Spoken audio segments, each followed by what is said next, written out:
BAPS મંદિરની અંદર ગુજરાત ભાજપની કારોબારી બેઠકનો આજે બીજો દિવસ છે। પ્રદેશ પ્રમુખ સી.આર. પાટીલની અધ્યક્ષતામાં મળનારી કારોબારી બેઠકમાં નરેન્દ્ર મોદી ત્રીજી વખત પ્રધાનમંત્રી બનવા બદલ અભિનંદન પ્રસ્તાવ રજૂ કરાશે। મુખ્યમંત્રી, કેન્દ્રીય મંત્રી, ધારાસભ્યો સહિત 1300થી પણ વધુ હોદ્દેદારો અને કાર્યકર્તાઓ આ બેઠકની અંદર ઉપસ્થિત રહેશે। આજે કારોબારી બેઠક પહેલા ભાજપના નેતાઓએ યોગ કર્યા। કારોબારી બેઠકની અંદર લોકસભા ચૂંટણીના પરિણામો અંગે પણ સમીક્ષા કરાશે। આ વિશે વધુ જાણકારી મેળવી અમારા સંવાદદાતા હિરેન રાજગુરુ આપણી સાથે જોડાયા છે। જી હિરેન, આ બેઠકનો આજે બીજો દિવસ છે, કોણ કોણ આજે આ બેઠકની અંદર હાજર છે અને શું છે આખા દિવસનો કાર્યક્રમ? ગુજરાત ભાજપની બૃહદ કારોબારીની બેઠક છે, એટલે કારોબારી સમિતિના સભ્યો આ ઉપરાંત પહેલી વખત વોર્ડ પ્રમુખોને પણ બોલાવવામાં આવ્યા છે। મુખ્યમંત્રી ભૂપેન્દ્ર પટેલ સહિતના મંત્રીમંડળના તમામ સભ્યો ઉપસ્થિત રહેશે। નવા ચૂંટાયેલા તમામ સાંસદો, ધારાસભ્યો પણ આ બેઠકની અંદર ઉપસ્થિત રહેશે। થોડી વારની અંદર બેઠક શરૂ થવા જઈ રહી છે અને બેઠકની શરૂઆત પ્રદેશ અધ્યક્ષ અને કેન્દ્રીય જળ સંપત્તિ મંત્રી સી.આર. પાટીલના સંબોધનથી થશે। અત્યારે દ્રશ્યો આપને બતાવવાનો પ્રયાસ કરી રહ્યા છીએ। અહીંયા તમામ જે નેતાઓ છે, ભારતીય જનતા પાર્ટીના કાર્યકરો છે, ધારાસભ્યો છે, તેમનું આગમન થઈ રહ્યું છે, તેમનું રજિસ્ટ્રેશન ચાલી રહ્યું છે। આ દ્રશ્યની અંદર જુઓ છો એ પ્રમાણે ચારેય મહિલા ધારાસભ્યોને આપ દ્રશ્યની અંદર જોઈ શકો છો। તમામનું અહીંયા રજિસ્ટ્રેશન કરવામાં આવે છે। ત્યારબાદ હવે થોડી વારની અંદર આ બેઠક શરૂ થશે। બેઠકની અંદર સી.આર. પાટીલનું સંબોધન રહેશે, આ ઉપરાંત મુખ્યમંત્રી ભૂપેન્દ્ર પટેલનું સંબોધન રહેશે, કેન્દ્રીય મંત્રી પિયુષ ગોયલ તેમનું સમાપન સંબોધન રહેશે। સાંજે લગભગ 5 વાગ્યા આસપાસ પિયુષ ગોયલનું સંબોધન રહેશે। આ ઉપરાંત સી.આર. પાટીલના સંબોધનની વાત કરીએ તો બે પ્રકારનું સી.આર. પાટીલનું સંબોધન રહેશે। એક સંબોધન તેમનું સવારે લગભગ 10થી 10:20 દરમિયાન રહેશે। આ તેમનું પ્રથમ પ્રાસ્તવિક સંબોધન રહેશે અને ત્યારબાદ બપોર બાદ લગભગ 1:30 વાગ્યા આસપાસ જે ભોજન વિરામ પૂરો થાય ત્યારબાદ તેમનું ફરીથી સંબોધન રહેશે, એટલે કે પ્રદેશ અધ્યક્ષની ટિપ્પણી તે સંબોધનની અંદર રહેશે। પુરુષોત્તમ રૂપાલા અહીંયા રાજકોટના સાંસદ, તેમની સાથે ભૂપેન્દ્રસિંહ ચુડાસમા પૂર્વ મંત્રી ગુજરાત રાજ્યના, તે પણ અહીંયા દ્રશ્યની અંદર આપ જોઈ શકો છો। એ પ્રમાણે ધીરે ધીરે તમામ લોકોનું આગમન અહીંયા થઈ રહ્યું છે। આજે બીજો દિવસ છે, અંતિમ દિવસ છે બૃહદ કારોબારી જે ભારતીય જનતા પાર્ટીની 2 દિવસની સાળંગપુર ખાતે યોજાઈ રહી છે, તેમનો આજે બીજો અને અંતિમ દિવસ સાંજે 5 વાગે પૂર્ણ થશે। આજની આ બેઠકની કાર્યવાહીની વાત કરીએ તો લોકસભાની જે ચૂંટણી હતી તેની સમીક્ષા પણ થશે। આ ઉપરાંત આગામી દિવસોની અંદર જે ચૂંટણી સ્થાનિક સ્વરાજ્યની સંસ્થાઓની યોજાવાની છે તેને લઈને પણ માર્ગદર્શન પ્રદેશના મોટા નેતા, પ્રદેશ અધ્યક્ષ તરફથી આપવામાં આવશે।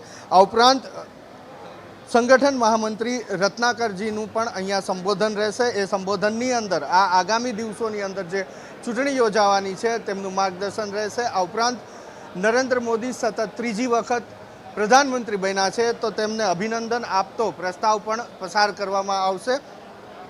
આ રીતની આજના દિવસની આ કાર્યવાહી અહીંયા થવાની છે। બૃહદ કારોબારી બેઠક જે મળી રહી છે અહીંયા સાળંગપુર ખાતે। સૌથી મહત્ત્વપૂર્ણ બાબત કે હવે જે અહીંના નેતાઓ છે તે ધીરે ધીરે જે કારોબારી બેઠક છે એ કારોબારી બેઠકની અંદર પહોંચી રહ્યા છે। તેમનું અહીંયા રજિસ્ટ્રેશન થઈ રહ્યું છે। 2 પ્રકારનું રજિસ્ટ્રેશન, એક ઓનલાઈન રજિસ્ટ્રેશન થઈ રહ્યું છે અને એક ઓફલાઈન રજિસ્ટ્રેશન થઈ રહ્યું છે। પ્રદેશના પ્રવક્તા છે, તેમની સાથે વાત કરીએ। બેન, આવતીકાલે રાહુલ ગાંધી આવી રહ્યા છે, જે ઘટના બની કોંગ્રેસ ભવન ખાતે પથ્થરમારાની, ત્યારબાદ આવતીકાલે તેઓ આવી રહ્યા છે। જો રાહુલ ગાંધીજી માન્ય વિપક્ષના નેતા છે અને ગુજરાતની સંસ્કૃતિ છે અતિથિ દેવો ભવ, રાહુલ ગાંધીજી અહીંયા આવી શકે છે અને તત્કાલીન મુખ્યમંત્રી અને હાલના પ્રધાનમંત્રી નરેન્દ્ર મોદીથી લઈને ભૂપેન્દ્રભાઈ પટેલની સરકારમાં જે વિકાસ થયો છે એ વિકાસ જોઈ શકે છે, વિકાસની વાતો કરી શકે છે। ગુજરાતની 6.5 કરોડની જનતાએ 2017માં જ કોંગ્રેસની જાતિવાદી નફરતની રાજનીતિને બહુ મોટો જાકારો આપી દીધો છે. અમે નફરતની રાજનીતિ અને નફરતની દુકાન નથી ખોલી રાખી રાહુલ ગાંધીજી. ઓલરેડી ગુજરાતની 6.5 કરોડની જનતાએ હંમેશા ભારત દેશને છે એને માર્ગ ચીંધ્યું છે. તો આપનું બહુ મોસ્ટ વેલકમ છે. જો આપ કોઈ અહીંયા જાતિવાદી કે નફરતની રાજનીતિ કરવા માટે આવતા હશો તો એનો જાકારો ગુજરાતની પ્રજા સાણી અને સમજુ છે, પ્રગતિશીલ છે, સારી રીતે આપશે.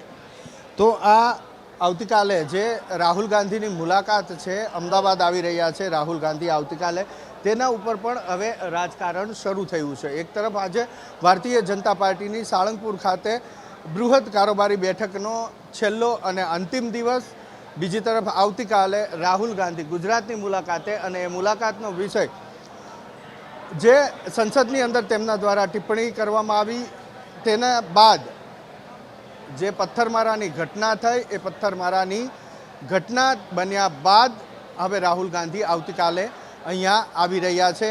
દ્રશ્યો બતાવવાનો પ્રયાસ કરીશું. અહીંયા જે કારોબારી બેઠકનું સ્થળ છે ત્યાંના શક્ય એટલા દ્રશ્યો આપને દર્શાવવાનો પ્રયાસ કરીશું. મારા સહયોગી મલય દવેને વિનંતી કરીશ કે દ્રશ્યો આપને દર્શાવવાનો પ્રયાસ કરશે. તો આ રીતના અહીંયા વ્યવસ્થા કરવામાં આવી છે.